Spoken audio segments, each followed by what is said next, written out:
کیونکہ اس حوالے سے ماہرین نے ایک تحقیق میں ایک حیران کن انکشاف کیا ہے۔ University of California Los Angeles کے ماہرین نے بتایا ہے کہ سرجری کرانے والے ان مریضوں کی موت یا آپریشن کمپلیکیٹڈ کا خطرہ سب سے زیادہ ہوتا ہے۔ ماہرین نے اس کی وجہ یہ بیان کی ہے کہ اس دن سرجن اپنی توجہ کام پر مرکوز نہیں رکھ پاتا، جس سے غلطی کا امکان بہت زیادہ ہو جاتا ہے۔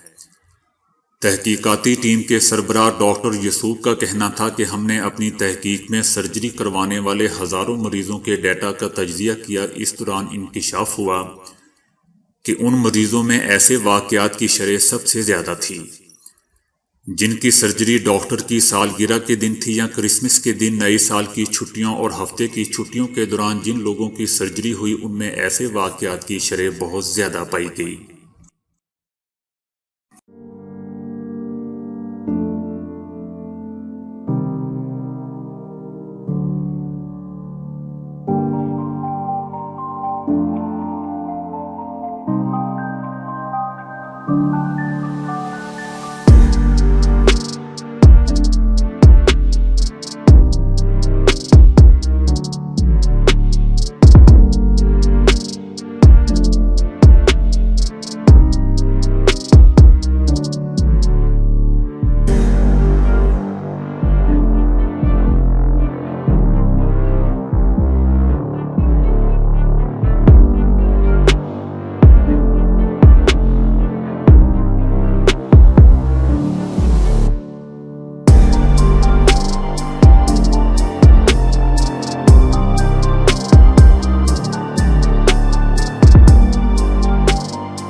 تو دوستو ابھی کے لیے اتنا ہی۔